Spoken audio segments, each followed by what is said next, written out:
Saudaraku yang kekasih dalam nama Yesus, topik firman Tuhan pada pagi hari ini yaitu merindukan kebangunan rohani.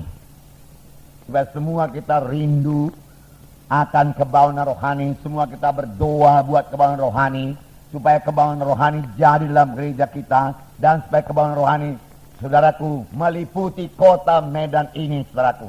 Sehingga, saudaraku, banyak orang mencari Tuhan, rindu akan Tuhan, saudaraku. Sehingga jiwa-jiwa merasa, saudaraku, tergugah hatinya, merasa lebih disadarkan akan dosanya. Kemudian dia mencari Tuhan dalam hidupnya. Di mana aku bisa bebas dari dosa? Di mana nasibku bisa berubah? Masakan hidupku begini-begini saja. Saudaraku mulai tergugah hatinya, dan dia mulai mencari Tuhan. Saya katakan kepada saudara, itulah pekerjaan Roh Kudus, bukan pekerjaan manusia, saudaraku. Nah, saudaraku yang kasih, kita berdoa buat ini. Kita rindu, kita haus supaya kebangunan rohani ini terjadi. Dan ini akan memberkati kota Medan, mengobatkan kota Medan, saudaraku. Dan memberkati kota Medan, saudara. Tapi, saudaraku, terlebih dahulu, kita sendiri, sebagai anak-anak Tuhan, harus bangun rohani kita. Kita sendiri lebih dahulu harus memiliki kebangunan rohani. Kalau rohani kita pun tertidur, saudaraku, kita tidak bisa membawa kebangunan rohani kepada jiwa-jiwa. Kalau rohani kita pun lemah, saudaraku, kita tidak bisa membawa kebangunan rohani kepada jiwa-jiwa. Kalau, saudaraku, rohani kita pun tidak berkobar-kobar, bersemangat, saudaraku, bagaimana kita bisa memberi api kepada jiwa-jiwa? Kebangunan rohani dimulai dari saudara. Kebangunan rohani dimulai daripada anak-anak Tuhan yang rindu akan Tuhan, yang suka bersekutu dengan Tuhan, yang suka membaca firman Tuhan, yang suka berdoa. Kenallah, saudaraku, kalau sebagai anak-anak Tuhan kita mulai kurang berdoa, tidak suka berdoa, itu tanda, saudaraku, rohani kita mulai merosot. Sebagai anak-anak Tuhan, kalau kita mulai tidak suka baca firman Tuhan, marilah kita bertobat. Itu adalah makanan rohani bagi kita. Tiap-tiap hari kita harus membaca firman Tuhan. Kapan kita tidak membaca firman Tuhan, tanda rohani kita mulai merosot. Mari kita dahulu perlu bertobat. Amin, saudara. Tanda-tanda dalam rohani yang bangun, yaitu kita ini kemanapun tidak bisa diam. Saudaraku, maksud saya, saudaraku, kemana pun kita tidak bisa tutup mulut. Kita harus menceritakan kepada Yesus. Kita harus menceritakan Yesus pada jiwa-jiwa. Kita cerita Yesus pada jiwa-jiwa. Nah, saudaraku, kita suka memberi. Ini tanda kebangunan rohani. Kebangunan rohani dimulai dari saudara. Saudara harus lebih dulu suka memberi, suka berkorban. Saudara dengan sukacita memberikan korban saudara. Kapan diumumkan dari depan, saudara, kita akan mengumpulkan korban buat KKR atau buat penginjilan.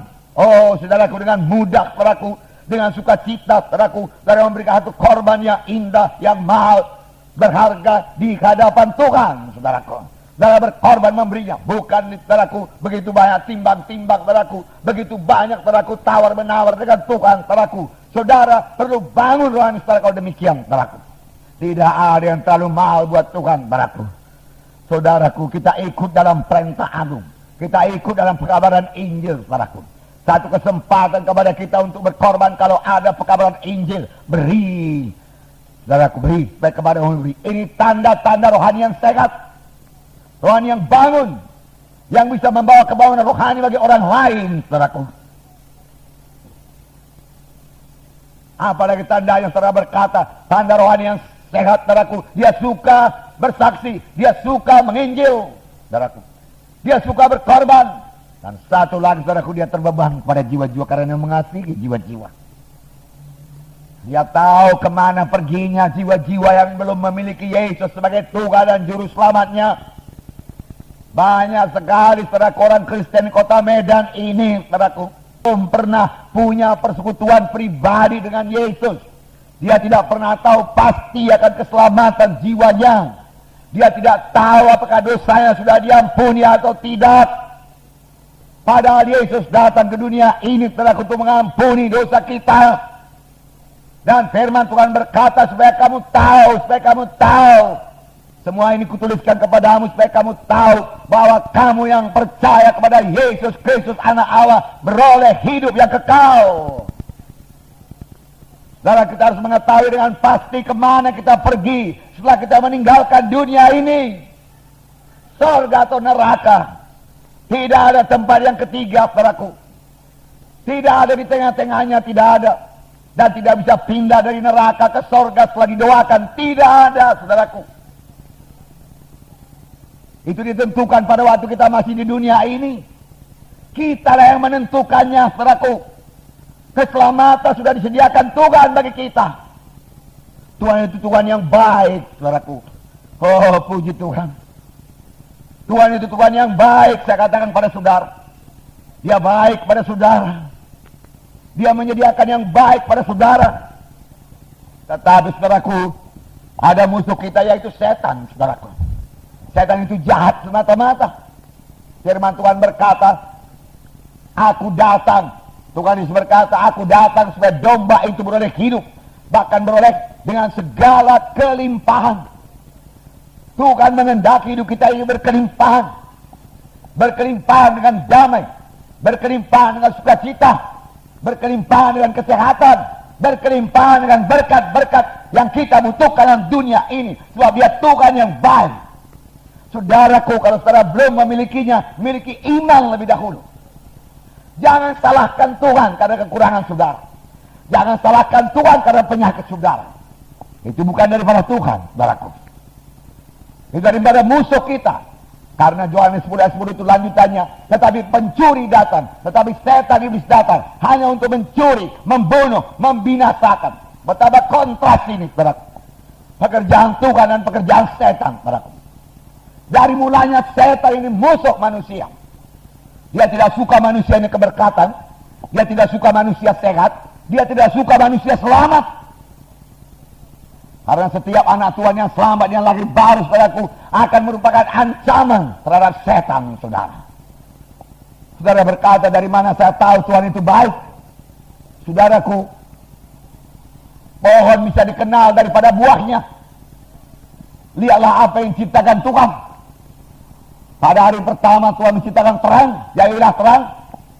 Maka firman Tuhan berkata, dilihat Tuhan terang itu baik sekali. Tapi pada hari kedua Tuhan menciptakan cakrawala, langit, untuk memisahkan air yang di atas air di bumi. Tetapi tidak ada dikatakan di situ, maka dilihat Tuhan semuanya itu baik, tidak tertulis. Mengapa? Karena dalam awang-awang ini dipenuhi oleh kuasa kegelapan, dipenuhi oleh setan dan iblis. Pada hari yang ketiga, saudaraku, Tuhan menciptakan bumi ini, saudaraku, memisahkan laut, air, dan daratan. Sudah, dan Tuhan berkata, dilihat Tuhan itu semuanya baik. Baik. Saudara, Tuhan berkata semua ciptaannya baik dan memang baik. Kemudian Tuhan menciptakan manusia. Penciptaan manusia lain sedikit daripada penciptaan, saudaraku, alam semesta ini. Penciptaan alam semesta dijadikan Tuhan. Jadi, dia katakan jadi, saudaraku. Dari manusia dibentuk Tuhan. Haleluya. Dari tanah liat dibentuk Tuhan. Menurut gambar Tuhan. Menurut peta Tuhan. Saudara. Lalu dihembuskan Tuhan napas yang hidup. Lalu manusia itu menjadi makhluk yang hidup. Lalu diberikan Tuhan Taman Eden yang kaya. Taman Eden yang luar biasa. Damainya, senangnya, sejahteranya. Di sinilah engkau tinggal. Betapa baiknya Tuhan itu. Betapa baiknya Tuhan itu. Mempersiapkan segala kebutuhan manusia ini. Betapa baiknya. Tetapi sayang datang setan menipu manusia itu. Setan kerjanya menipu sampai sekarang. Jangan mau ikuti setan. Jangan mau dengar suara setan, saudaraku. Dan jangan mau cakap-cakap dengan setan.